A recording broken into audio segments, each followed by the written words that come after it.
but it's pretty amazing. But we've had it in Texas and Ohio, South Carolina, Florida. It's just incredible what's happening. Please sit down, please. And I'm honored to be in North Carolina in the presence of true American heroes as we commemorate the 75th anniversary of the American victory in World War II, and a victory it was. On September 2nd, 1945, the great General Douglas MacArthur accepted Japan's unconditional surrender aboard the USS Missouri in Tokyo Bay. VJ Day marked the end of the deadliest conflict in human history and the ultimate triumph of American freedom. It was a big day. It was a great triumph, a great country, and our country is greater than ever before. That's what's happening, and that's what it is. Greater military, with a greater military than we've ever had before. We're deeply moved to be joined this afternoon by World War II veterans, all of whom I've met, all of whom are tough. I don't want to mess around with any of them, I'll tell you right now. Whose blood, sweat, grit, courage, and unfailing devotion made that epic victory possible. These brave Americans raced into the fires of hell to vanquish tyranny, dethrone fascism, and defend the American way of life. You've earned the eternal and undying gratitude of all Americans, and that's why I'm here today. I wanted to be with you.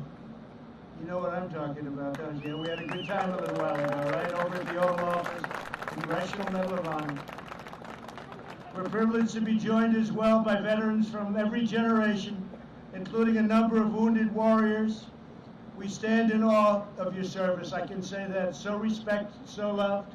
We are in awe. Joining us for this commemoration, our Secretary David Bernhardt. Secretary, where's David? Thank you, David, very much for being here. A great senator, a real friend of mine, a tremendous senator, actually, and he works very, very hard, and he loves the people of North Carolina. Senator Tom Tillis. Tom, thank you very much. And some warriors, they're in Congress, and they're tough and they're smart. Representatives David Rouser, Ted Budd, and Dan Bishop. Thank you, fellas. They are tough. But you're not as tough as these guys, I'll tell you right now, right? You're not as tough as them. There's no better place to mark this profound World War II anniversary than right here in Wilmington, North Carolina. The people of this city and this state, and its incredible state, and I want to thank you for being so nice to me. You've been very nice, very, very nice. Every time we've asked for something, but I've been nice to you also, I have to say that. But you made the extraordinary contributions to the war effort. That's North Carolina made this extraordinary contribution, and so many. Nearly 2 million American servicemen trained for combat in North Carolina, more than any other state. Wow, that's pretty good, isn't it, huh? Who would know that? 2 million trained, more than any state. Over 360,000 service members from your state fought in the Second World War. They battled on the cliffs of Normandy, over the skies of Africa, and in the deep waters of the Pacific. Over 11,000 North Carolina patriots fought the enemy until their very last breath. You know what that means, right? Think of that, 11,000 died in the war. We want to thank you, boy. And we have family members here, by the way. That's them saying hello. In Wilmington, more than 20,000 workers of the North Carolina Shipbuilding Company poured out every ounce of their strength to build an astonishing 243 ships for the U.S. Navy. And it was the citizens of Wilmington who came together to save a priceless artifact of American history, the glorious battleship behind me, the USS North Carolina. And that is some powerful and beautiful ship. Coming in, we got plenty of televisions on Air Force One, and they showed it in prime time in the 40s. And they showed that ship, and I'll tell you, they don't make, I shouldn't say this, they don't make them that way anymore. They really don't. What a beautiful ship. During World War II, this magnificent ship participated in many major naval offenses, and in the Pacific theater itself, including the Marshall Islands. Iwo Jima, and Okinawa, earning more battle stars than any other battleship. We're learning a lot today, right? That's pretty good. Why are you clapping? You come from West Virginia, huh? He loves West Virginia, so do I, right? But we're clapping anyway, right? You better believe it. Thank you. After the war, the people of Wilmington organized a massive campaign to save this beautiful ship from the scrapyard. They preserved it as a memorial to the gallant deeds of American sailors, a monument to the American workers that built it, and an enduring symbol of American greatness. Now more than 200,000 people visit the site each year to learn the history and the heroism that defines our nation. This afternoon, my administration is formally recognizing the city's exceptional contributions to victory in the Second World War. It is my tremendous honor to officially designate Wilmington, North Carolina, as our nation's very first World War II heritage city. That's a big deal. Our nation's very first, Wilmington. Congratulations to you all.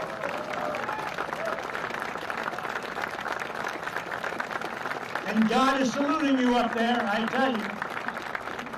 You may have to go a little quicker than I thought, right? With this designation, we proudly declare that in America, we don't tear down the past, we celebrate our heroes, we cherish our heritage, we preserve our history, and we build the future.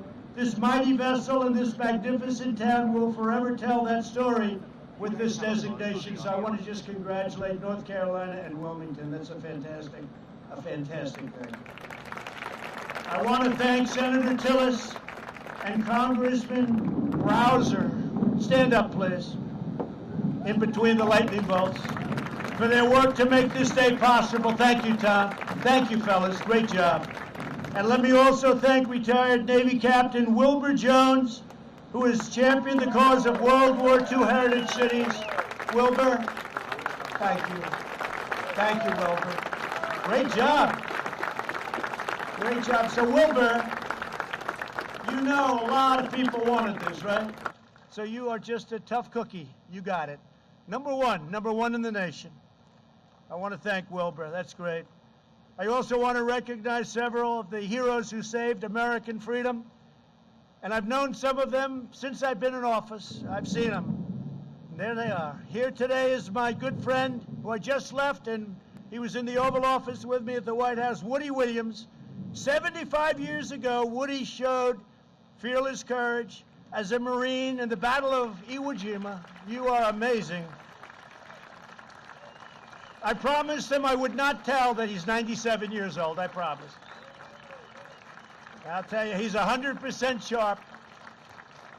He's 100% sharp. I know a 78-year-old that's not so sharp, and he's 97, and he's 100%, because it has nothing to do with that. 78's young. Depends who's 78, that's all. He's 97. I said, man, you are something. And physically in great shape. He braved a torrent of hostile fire while destroying one enemy machine gun position after another, knocked them out one after one for his daring actions. President Truman, think of that, awarded Woody the Congressional Medal of Honor, the highest in our land. Woody, congratulations. You inspire us all. It was great to have you on Air Force One. I had promised him, you know, maybe 2 years ago, I said, I'll take you on Air Force One. He came up. He's very aggressive. He said, I'd like to fly on Air Force One. I said, I'll do it. And today we did it, right? We got it done. Thanks, Woody. Great job. Also joining us today is Paul Phillips, a veteran of World War II, Korea, and Vietnam. During the Second World War, Paul proudly served on the USS North Carolina in the Pacific Theater. At 93 years old, he has returned today to visit the ship upon which he so nobly served. He's a tremendous man. Paul, it's our honor to have you with us. Please, Paul, stand up. Thank you, Paul. Thank you. Perfect. Thank you, Paul.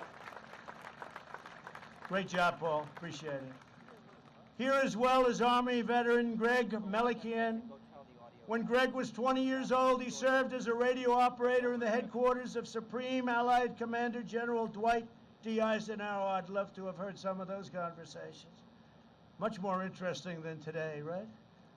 75 years ago, General Eisenhower directed Greg to broadcast around the world the long-awaited news that Germany had surrendered Greg, your being here is very, very much appreciated. Thank you very much. It was a great honor meeting you before. Thank you very much.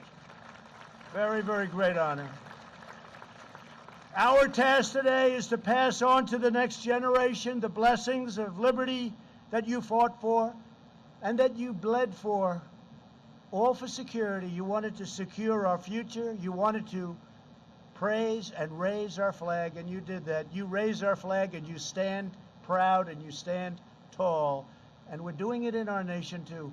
Almost everyone. Every once in a while, you see somebody not do it. We don't like it when they don't do it, do we? We don't like it. So I want to just thank you. Fantastic job. American warriors did not defeat fascism and oppression overseas only to watch our freedoms be trampled by violent mobs here at home. We stopped those violent mobs very easily. All they have to do is say, please come in, Mr. President. We'll have it done in 1 hour. Please come in. It's one of the great, to me, just incredible that they don't immediately, they just, as you know, at Portland, the mayor last night, he was raided. His home was raided. He was thrown out of his home. And then he'll stand up and he'll fight for these people. These people only know one thing, and that's strength. That's all they know, strength. And we have strength. For the sake of all Americans, we must uphold the rule of law and defend the American dream for every child in our land. We must teach our children that America is the land of heroes like you. You're heroes. You know that, right, Woody? You're heroes. You're great, great men. Great men. Better believe it. We're not ashamed in America. We're not ashamed of anything. I signed a very important edict recently. 3 months ago, they were ripping down statues. I said, you can rip them down, but you're going to serve 10 years in jail if you do. And as soon as I did that, incredibly, you haven't heard about statues coming down, have you? Statues are monuments. But we're not ashamed of our country. We're proud of our country, prouder than we are of anything else.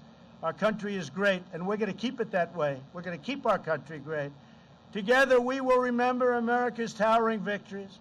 We will recognize America's outstanding virtues, and we will pay tribute to the heroes who keep us safe, strong, proud, and free. And I also, in addition to our wonderful, brilliant military, I want to thank law enforcement, because the law enforcement, without them, we're not here today very well. They've done an incredible job. Really an incredible job. And thank you again to the World War II veterans in attendance today. This is such a great tribute to North Carolina. We will never forget what you did for us. Your legacy is etched forever into the heart and soul of a grateful nation. And this spot is right now one of the most important military spots anywhere in the world. Congratulations to everybody, and thank you for making it come true. Thank you all very much. God bless you. God bless North Carolina, and God bless America. Thank you all very much. Thank you.